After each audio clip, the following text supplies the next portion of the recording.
Hi everyone, it's Abby. Welcome to my channel. This is all quite new for me, so I'm not going to say welcome back because there's not much to go back to yet.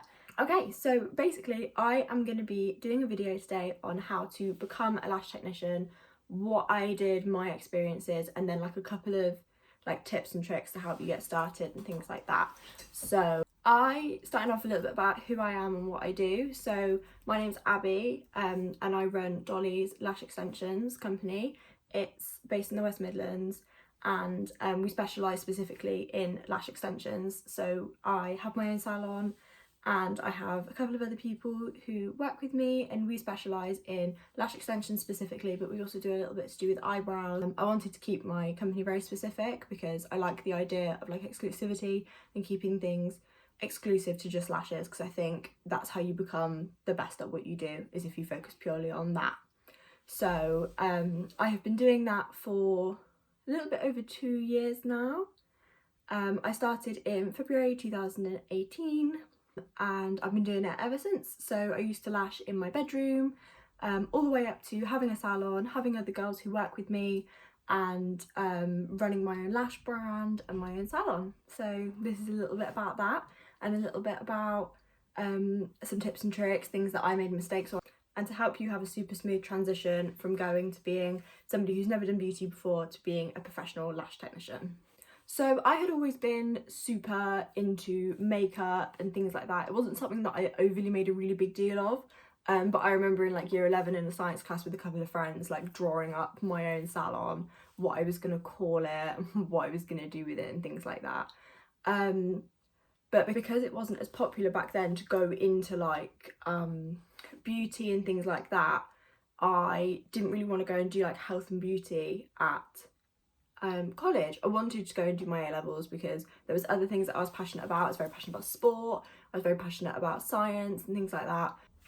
So I really wanted to get into that as well. So I chose that maybe beauty could come a little bit later once I'd gone and got all my qualifications, because if beauty hadn't worked out for me, I didn't want to be stuck with nothing else to, nothing else to go down. So I went and did my A-levels at school, and then obviously being super focused on my A-levels, beauty kind of took like a sideline for me. I did like some nails and stuff at home, bit of fun, used to do like little makeup videos and things like that. But then I went to university after doing my A-levels, and I started studying criminology, because you just got so hyper focused when doing your A-levels on going to university, because that's what you do A-levels for. So I went to university. I didn't live there because I didn't like it, and it actually was super depressing for me. I am still at university now. I did carry on and power on through, but it's not what people make it out to be. So tip number one, uni's not always what you think it's going to be. I was literally there for like 8 hours a week, and I didn't have a job other than that, because I'd committed all my time to, yeah, I'm going to go to uni, it's going to be amazing and things like that. And my mum reminded me that, you've always been super into beauty, why don't you just go and do some courses? So I chose a lash extension course because it was sort of like a newer thing, and I'd done nails before and it was okay. It wasn't really like the thing that was really going for me. I booked a course in Cambridge, so I drove like over an hour to go there. I think I paid like £150, whatever money I had left basically from working at my other job and my savings, and I put it all into going on this lash course. Didn't have a clue whether I was going to like it, and I loved it. I thought it was amazing. The concept of it was crazy. I learned all the backstory, all the background, where lashes came from, how to do lash extensions, and things like that. And then I went home and I just immediately wanted to do another set of eyelashes, and that's it. I just haven't stopped since then. Just completely fell in love with it all in one go. So recommendation number one, if you want to become a lash technician, go on a lash course, book a course. There's lots of people that I'm aware of that go, oh, I'm a self-taught lash extension specialist. There's only so much that you can learn from YouTube, and this then means you can't be insured, which means you won't legally be able to do clients' lashes, so you're not able to charge people for it, and if anything happens it can be really quite serious. So go on a lash course, because you don't know if it's going to be for you or not. So if you're thinking about it, invest the time, enjoy it, and if it's not for you, then it's not for you. Then go and find something else that you're interested in. but number one would be go and get a course, because if not, you cannot get insurance. So step number 2, you need insurance. So I'm not too sure about any other country, but in the UK, you obviously have to have insurance to conduct beauty legally. And obviously you need insurance to do that. So you cannot get insurance without having a certificate of accreditation from an accredited company to do lash extensions, nails, whatever else it is. So I went and got mine from Salon Gold. That is the place that I would recommend that you go and get it from. Places like that. It is super cheap. And obviously, you know, you have to spend a little bit of money if you want to invest in your business and if you want it to be something that you do. So that's step 2. So step 1, go and get a lash course, go and enjoy it. Step number 2, go and get insurance. Step number 3, for me personally, I started lashing in my bedroom and mainly mobile. I obviously had a car at that point, so I was lucky enough that I had a car. I had one of those mobile carry around beds that folded up really small, and I had that in the back of my car, and I used to drive to people's houses and I used to do their eyelashes in their front rooms and things like that. You know, I had everything that I needed in just a little box, and I just came in with my box and my bed, and I wandered into people's houses and I did their eyelashes, and I did that for about £30, which now I say it, I think, oh my goodness, like I used to drive all over the place to do people's lashes for £30, but it's what I needed to do to build up my business. So step number 3 is build up your clientele. This obviously all comes from social media and things like that. I immediately started my Instagram account, and I did an offer to begin with, which I would always recommend. You know, hi, I'm a newly qualified lash technician. I'm doing a deal for the first, you know, 5 people who book on and pay a deposit. You know, I'll be doing it for this much money, and then after that it'll be this much, because that obviously encourages people to want to book in with you. If you don't feel comfortable doing that, ask friends and family and stuff first. And then I literally had those people straight away. I had like 5 people lined up ready to go, and I did £25 to begin with for mine, because there weren't many people around doing it. And I'm a really big advocate for not underselling your work, because it brings everybody down and it lowers the quality of what it is you're doing.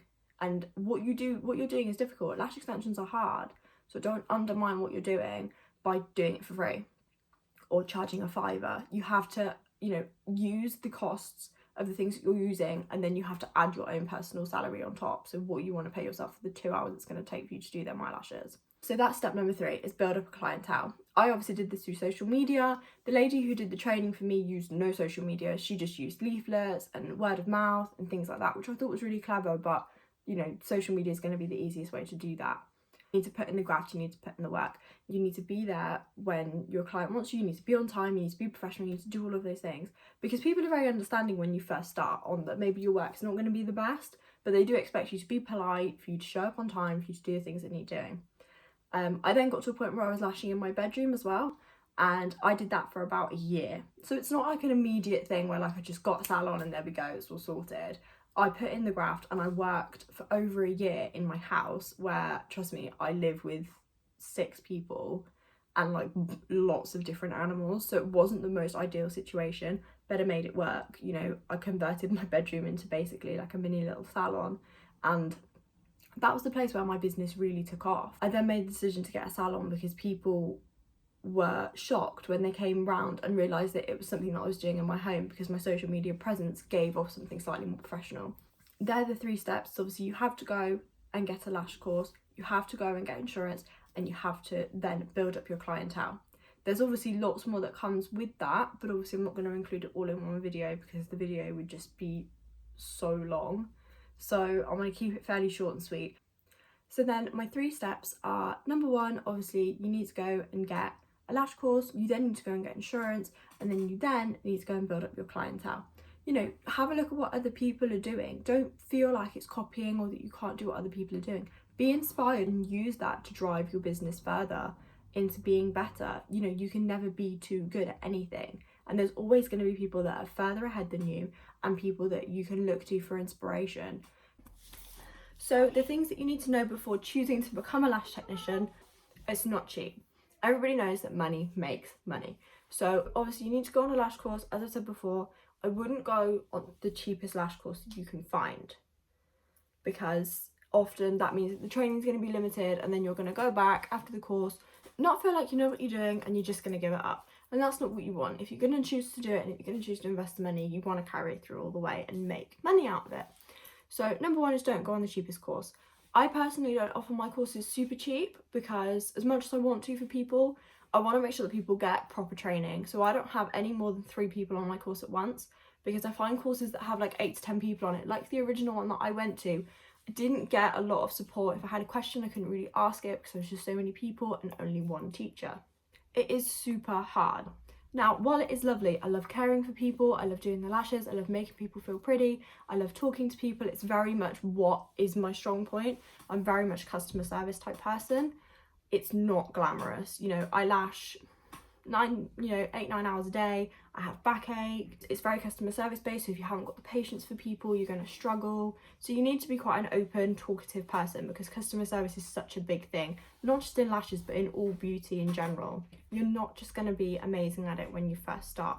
I look back at my first photo of the lashes that I did the day I got home, and I'm like, oh my, and I'm at a point now where I've been doing it for 2 years and I'm just about proud of the work that I produce. But I always look at what other people do that's so amazing and I'm like, when am I gonna get there?